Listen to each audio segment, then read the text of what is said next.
আসসালামু আলাইকুম। বাংলা সংবাদে সবাইকে স্বাগত জানাচ্ছি। আমি চিন্তিয়া হক। শুরুতেই সংবাদ শিরোনাম। আওয়ামী লীগকে কেন নিষিদ্ধ করা যাচ্ছে না জানালেন আসিফ মাহমুদ। চট্টগ্রামে তবুও কমছে না চালের দাম, বস্তায় বেড়েছে ৩০০ টাকা পর্যন্ত। মিলার ও কর্পোরেট হাউজের কারসাজি।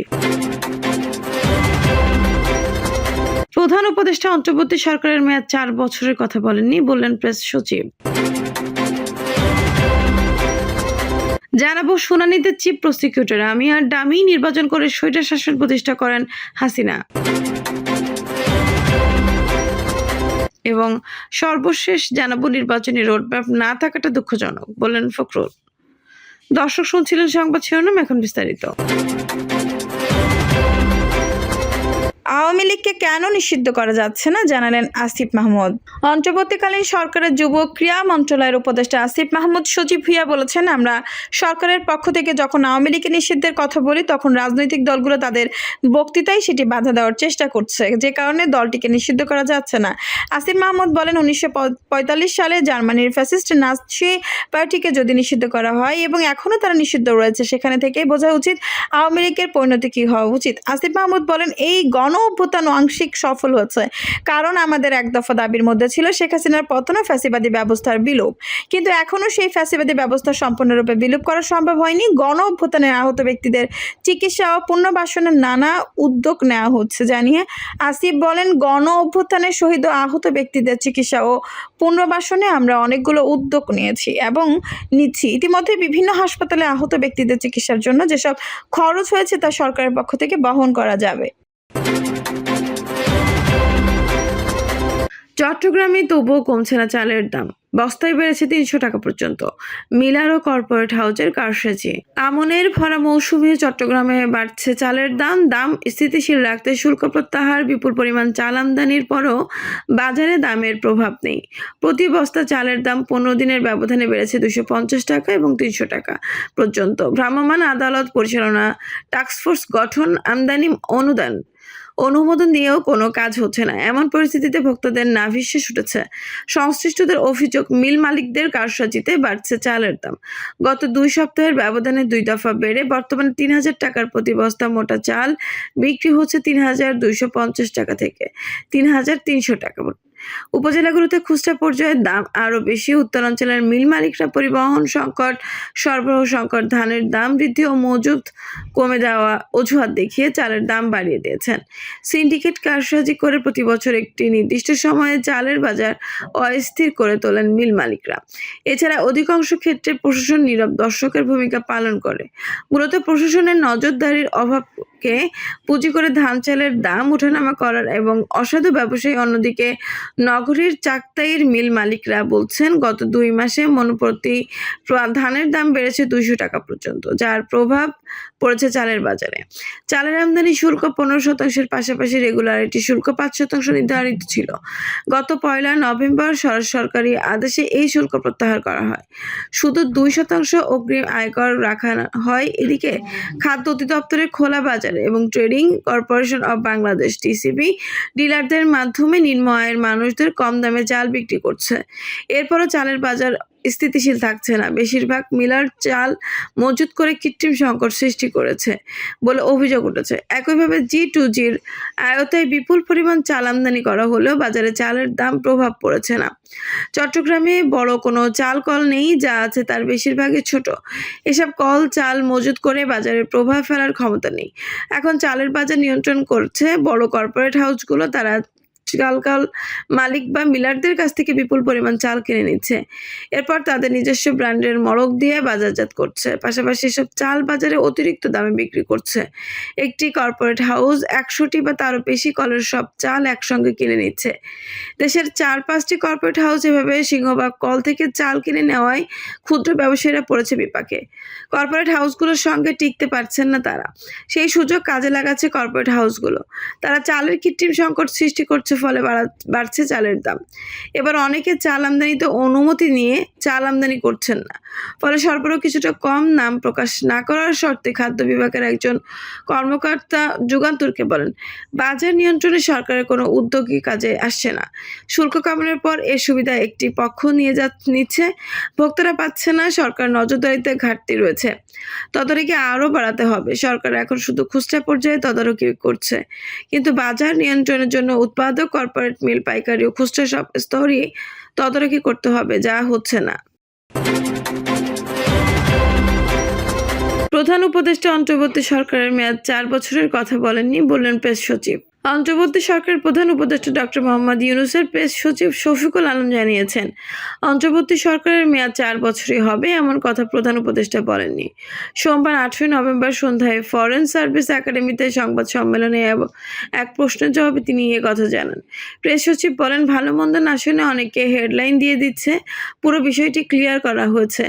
4 বছরের কথা বলা হয়নি, 4 বছরের রেফারেন্স আসছে। যে কারোর ডিমান্ড ছিল পার্লামেন্টের মেয়াদ 4 বছর হোক, সেই আলোকে একটা সরকারের ক্ষেত্রে এই কথা আসছে। অন্তর্বর্তী সরকারের ক্ষেত্রে এটা বলা হয়নি। সম্প্রতি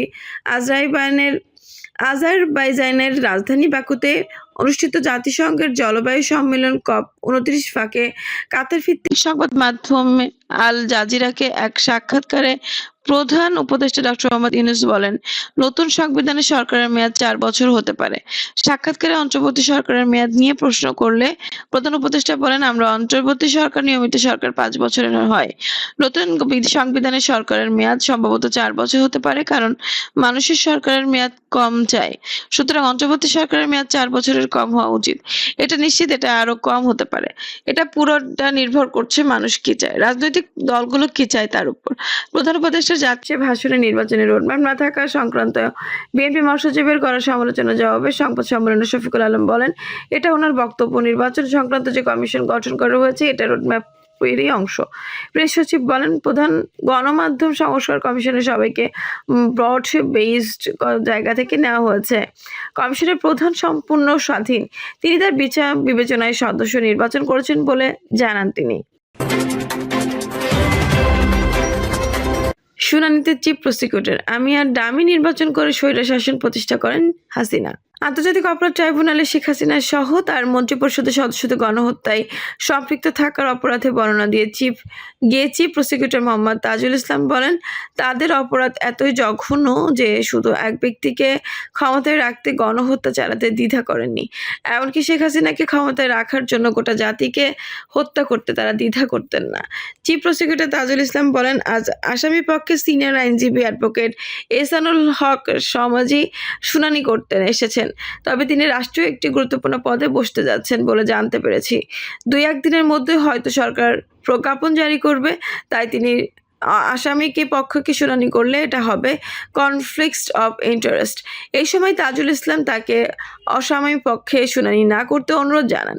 এরপর এহসানুল হক সামাজি আদালতকে বলেন, আমি এখন ফর্মাল কোনো লেটার পাইনি, ফর্মাল লেটার পাওয়া পর্যন্ত কিছু বলতে পারছি না। এছাড়া যে পদ আমাকে দেওয়া হবে সেটি আমি গ্রহণ করি কি না তাও ভাবার বিষয়। এ সময় বিচারক জানতে চায় কোনো আসামির পক্ষে তিনি এসেছেন। উত্তরে সামাজি 5 আসামির নাম বলেন। তারা বলেন, সালমান এফ রহমান, আনিসুল হক, তৌফিক ইলাহি, ফারুক খান ও জুনায়েদ আহমেদ পলক। এই সময় তিনি শুনানি না করে আরেক আইনজীবী আজিজুর রহমান দুলুকে দায়িত্ব দেন। চিফ প্রসিকিউটর তাজুল ইসলাম শুনানিতে শেখ হাসিনার বিরুদ্ধে আনা অভিযোগ বিষয়ে শুনানি করেন। তিনি শেখ হাসিনার 15.5 বছরের বিভিন্ন অপরাধের তথ্য বিশদভাবে তুলে ধরেন, যাকে তিনি ফ্যাসিবাদের দুঃশাসন হিসেবে অভিহিত করেন। এর মধ্যে গুম, খুন, সরকারি প্রতিষ্ঠানকে দলীয়করণ, বিচার বিভাগকে ব্যবহার সহ নানা বিষয় ছিল। এরপর গত 1 জুলাই থেকে 5 আগস্ট তথ্য তুলে ধরেন কিভাবে ছাত্র জনতার উপর হামলা, গুলি চালানো হয়, গণহত্যা চালানো হয় তা উল্লেখ করেন। তাজুল ইসলাম বলেন, ফ্যাসিস্ট হাসিনাকে উৎখাতের পর সুগম ছিল না। 1,500 মানুষের প্রাণ, 25,000 আহতদের মধ্যে সর্বগ্রাসী শাসন থেকে ন্যায়পরায়ণ দেশ পেয়েছি। ডেনজির চূড়ান্ত আত্মত্যাগে নতুন বাংলাদেশ পেয়েছি। 2008 সালের 29 ডিসেম্বর জাতীয় নির্বাচনে জয়ী হয়ে আওয়ামী লীগ সরকার গঠন করে। এরপর থেকে শুরু হয় স্বৈরাচারী আচরণ, বিরোধীদের দমন, গুম, খুন, মত প্রকাশের স্বাধীনতা কেড়ে নেওয়া হয়। ভিন্নবাদ পোষণকারীদের নিপীড়ন করা হয়, তত্ত্বাবধায়ক ব্যবস্থা তুলে নেওয়া হয়। 2014 সালে বিনা প্রতিদ্বন্দ্বিতায় সরকার গঠন করে। 2018 সালে বিএনপি অংশ নিলে কারচুপি নীতি নির্ভোট রাতে করে। 2024 সালে আমি আর ডামি নীতি অনুসরণ করে নির্বাচন করে জোর করে ক্ষমতায় বসেন। ফ্যাসিবাদের 15 বছর হাসিনা নেতৃত্বে হত্যা, গুম, হেফাজত ইসলামের উপর হত্যাকাণ্ড, পিলখানা হত্যাকাণ্ড ঘটে। প্রহসনের বিচার চলতো, আয়নাঘর সৃষ্টি করে। গত 15 বছরে 611 জনকে গুম করা হয়। দ্রব্যমূল্যের ঊর্ধ্বগতি, মূল্যস্ফীতি, অর্থ পাচারের ঘটনা ঘটে। 2 লাখ কোটি টাকা পাচার হয়েছে। শেয়ার বাজার থেকে লাখ কোটি টাকা হাতিয়ে নেওয়া হয়েছে। রাজাকার শব্দ ব্যবহার করে জাতিকে বিভক্ত করা হতো। মানুষ একটা সুযোগ খুঁজছিল। কোটা আন্দোলন করে গণ আন্দোলনের রূপ নেয়। এরপর আদালত জানতে চায় শেখ হাসিনার ওয়ারেন্ট কি হলো। তাজুল ইসলাম বলেন, তিনি পালিয়ে গেছেন, আইনশৃঙ্খলা বাহিনী জানতে পেরেছে তিনি ভারতে অবস্থান করছেন। বন্দি বিনিময় চুক্তির মাধ্যমে সরকার তাকে ফিরিয়ে আনার চেষ্টা করবে। এই সময় শেখ হাসিনার বিরুদ্ধে আনা তদন্তে 2 মাস সময় যায় তদন্ত সংস্থা।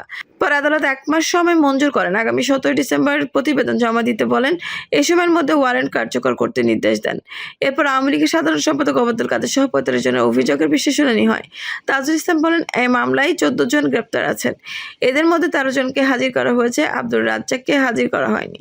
তার বিরুদ্ধে একই অভিযোগ। দেশব্যাপী কোটা আন্দোলনে শুরু হয়, বিভিন্ন কর্মসূচি পালিত হয়, সংস্কারের জোর দাবি জানানো হয়।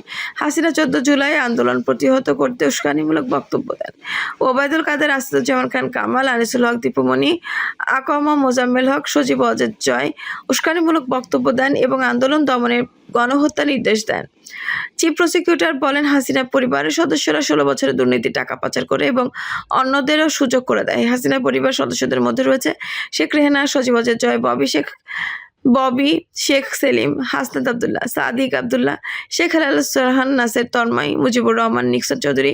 পাশাপাশি দেশব্যাপী হত্যাযজ্ঞ চালাতে তাদের প্রত্যক্ষ ও পরোক্ষ ভূমিকা রয়েছে। ডিবির হারুন বিপ্লব, প্রলয় কুমার, জোয়ারদার, হাবিবুর রহমান চৌধুরী, আবদুল্লাহ আল মামুন, তারেক সিদ্দিকীর প্রত্যক্ষ নির্দেশনায় ও পরিকল্পনায় দিনের পর দিন হত্যাযজ্ঞ চলতে থাকে। বিচারপতি শামসুদ্দিন চৌধুরীর মানিক, জাফর ইকবাল, নিজু মজুমদারও আন্দোলনের সময় উস্কানিমূলক বক্তব্য দেন। অভিযোগ আসা কয়েকজনের নাম বলতে চায়নি প্রসিকিউটর। দর্শক, এই ছিল এখনকার সর্বশেষ সংবাদ। নিউজটি ভালো লাগলে অবশ্যই একটা লাইক দিন, কমেন্ট আপনার মূল্যবান মতামত জানান। সবসময় আমাদের পাশে থাকতে সাবস্ক্রাইব করে বেল বাটনটি অন করে রাখুন। ধন্যবাদ।